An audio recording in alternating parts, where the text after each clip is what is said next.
Imagine the workplace as a kind of social universe. It's like this vast space filled with countless interactions, both big and small. Every conversation, every email, every meeting, it's all a form of energy exchange between people. These exchanges follow unseen but predictable patterns, kind of like planets orbiting a star. To navigate this complex system, we need a map. We need a tool to understand why we communicate the way we do. That tool is called Transactional Analysis, or TA for short. It gives us a framework for observing and understanding our own behavior as well as the behavior of others.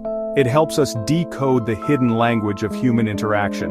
Transactional analysis was developed by a psychiatrist named Eric Berne. He proposed that we can understand personality and communication by looking at the transactions between people. A transaction is simply an exchange between two individuals. It's a stimulus from one person and a response from another. Think of it like a game of cosmic catch. Someone sends a signal, someone else catches it and sends one back. By studying these simple back-and-forth exchanges, we can reveal pretty profound truths about our relationships, our conflicts, our potential for growth within the professional sphere. This theory suggests that within each of us, distinct parts of our personality take the lead in different situations. These parts are called ego states. They're not abstract or mystical, they're tangible sets of feelings, thoughts, behaviors. We can observe them in action every single day. You see them in the tone of a manager's voice, the posture of a colleague in a meeting, or even the wording of an email. Within each person's mind, there are three distinct ego states. Think of them as internal voices or modes of being. The first is the parent ego state. This state is basically a recording of all the external messages we absorbed when we were young, mostly from our parents or authority figures. It's the voice of rules, values, instructions. It can be nurturing, offering encouragement like, "You've done a great job on that report." Or it can be critical, saying, "You should always arrive 10 minutes early for a meeting." This state is about learned behaviors and beliefs about how the world should be. Next, we have the adult ego state. This is our inner computer. It's rational, logical, objective.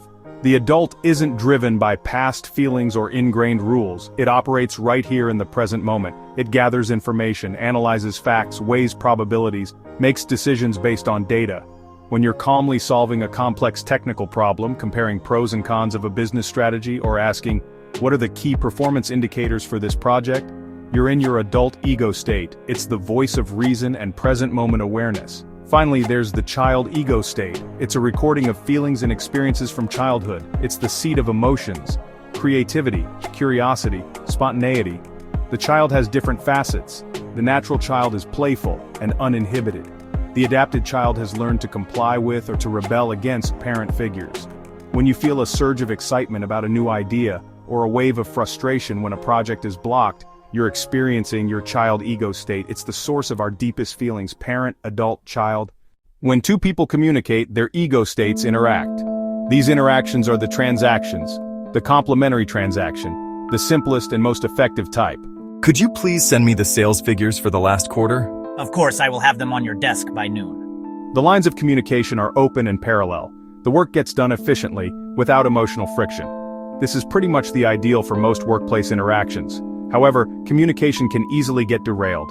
This happens in a crossed transaction. Do you know where the project file is?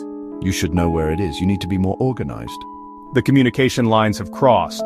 The first person wanted information but got criticism instead. The first person becomes defensive and misunderstanding grows. The most complex interactions are ulterior transactions. These have a hidden psychological meaning beneath the surface-level social message. It's like sending two messages at once, one spoken and one unspoken. This particular model is our most exclusive, and we have very few left in stock.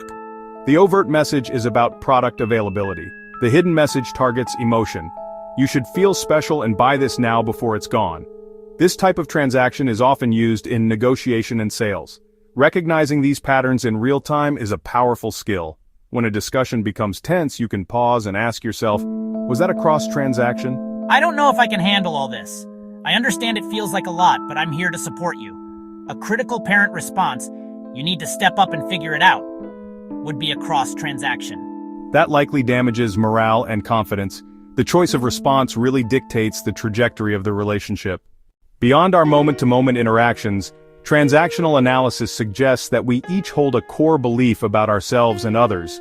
This is known as our life position. It's a fundamental stance adopted in early childhood that shapes our attitudes and behaviors, especially at work.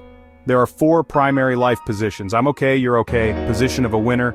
People feel good about themselves and others. Collaborative, trusting, capable. They see colleagues as partners. They approach challenges with confidence and optimism. I'm okay, you're not okay. An arrogant, blaming stance. Feels superior and criticizes others. A manager might micromanage. They might take credit for successes. They might point fingers for failures. This creates resentment and erodes teamwork. Often stems from underlying insecurity. I'm not okay, you're okay. Helplessness and low self-esteem. Feels inferior, feels inadequate.